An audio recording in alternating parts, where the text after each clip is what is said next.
Former president had said yesterday in relation to the advice he had for his successor William Ruto, and saying that the government bears the responsibility to address the needs of the people. And in one of the sessions he had with editors at here in the county of Nairobi in regards to state surveillance of his security and what he plans to do next after leaving power, and attending to some of the assignments that were tasked the former president to mediate the crisis in the Democratic Republic of the Congo, and also the political crisis in Ethiopia, bringing together the warring parties and midwifing the two peace processes here in the country. And that was in relation to what the former head of state had to say. And coming to you, Honorable Kaguchia, as we finish up on this and talk about the opposition suspension of the protest, still we don't have the presence of the Kisii County Senator Richard Onyonka, who had confirmed his presence with us here yesterday. And Honorable Kaguchia, the former head of state and the current president had come together in 2012, and coming against the backdrop of these skirmishes that we had in 2007. Yeah. The unity that was touted as an endgame to the politics of ethnicity in the country ended up forming the Jubilee Party in 2016. That is after the TNA and the URP parties had merged. But what happened in the past 5 years appears to be speaking different of what they promised. That is the Uhuru government, and presently the standoff between the former and the current president. I mean, tell me about the sudden walking away from the union that politicians often form, and why do you think they are so short-lived? Do they address the interests of the people or the interests of the politicians or the political class in Kenya? Thank you. I would say a journey of 1,000 miles starts with one step. And just picking it from where my brother Ochieng did live, you were trying to, in a way, look at the responsibility sharing on the politicization of this republic beyond what is fathomable and beyond what is expected, what is desirable. And for that reason, then, we keep our country in a political mood that is unnecessary and that only causes us economic pain from time to time. And this has happened because of, definitely, immediately after doing an election, we do not accept that we have lost an election, and we put the country back into political mood. And you have heard William Samoei Ruto say, and so we have also said, that this is the time we are going to fix the politics of this republic. Yeah. And there's no other way. What is being done now is going to fix the politics of Kenya. We have been rewarding mischief. We've been rewarding this political bickering. When you deny that you have lost an election, you organize violent riots, people die, and to prevent further death or deaths, then you get rewarded by getting a share in government. And this has happened over the years. William Samoei Ruto has said that will not continue anymore, and there will be no reward for that kind of misconduct. And now, that is why you saw the government has largely kept off violence in maandamano. And I'm sure that is the next topic you are going to be handling, and I'll tell you what has been happening. But we have had that problem of political bickering in this republic. And I know for sure it has affected us very, very negatively. And that is one of the things that is going to be fixed as we are moving on, because this time round, there will be no political rewards for those people who engage in violent activities, as that has happened before. And you see, once that is fixed, then everyone will be accepting that the next election cycle begins when the election is near. I mean, the political bickering and all that.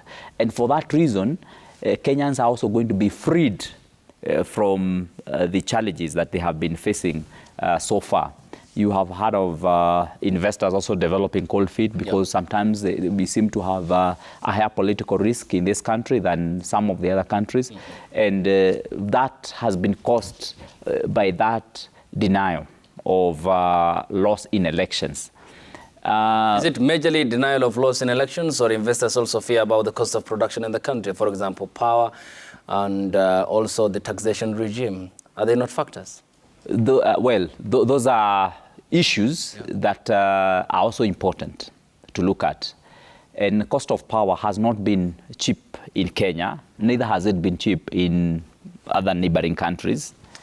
And the cost of doing business in Kenya has largely been improving anyway.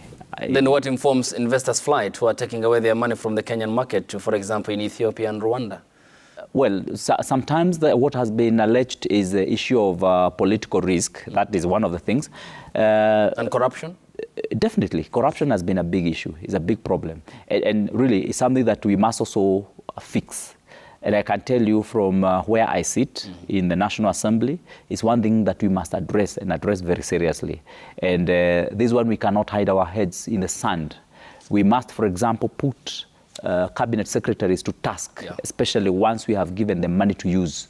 I remember when we were in State House and we were engaging His Excellency the President. We have had several engagements whereby we have had him explain to members, and we have had very candid discussions about how the economy is behaving and what we need, the interventions that we need to do. I remember the last time we were there, I did ask the president about the issue of our cabinet secretaries and the government executive taking care of the resources that we are going to raise through the tax measures that we are having. And I remember the president making a personal commitment and said, Kaguchia, I am telling you, I am putting my life and my name on the line for these resources that we are collecting. Yeah? And any person who is going to be caught with their hands in the jar is going to face the law. And you members, in fact, he challenged us, you members, you must also do what you must do. Okay. And so we have a task to do. And really we are putting our cabinet on notice. Yeah. That they must use the resources they collect well. And we will not be laughing about this because Kenyans have gone through a pinch, through raising some of these taxes and revenues that the government needs to run. Yeah. And so we are not going in any way to allow anyone to joke with this and to play around with Kenyan money. We expect when we raise money that is going to be used for construction of houses, that is going to be used for development of our roads, that is going to be used for whatever other issues, that money must be properly used. And anyone who is going to try doing any other thing is going to face the law and is going to face the parliamentarians. Okay. In May, we had a sit-down with the president, and when the question on KEMSA came up, he took an action the following day immediately. Yeah. What he said was appointed to a cleanup process at the Kenya Medical Supplies Agency. Yeah. You have talked about putting on notice cabinet secretaries and the well utilization of the public funds and coffers. Yes.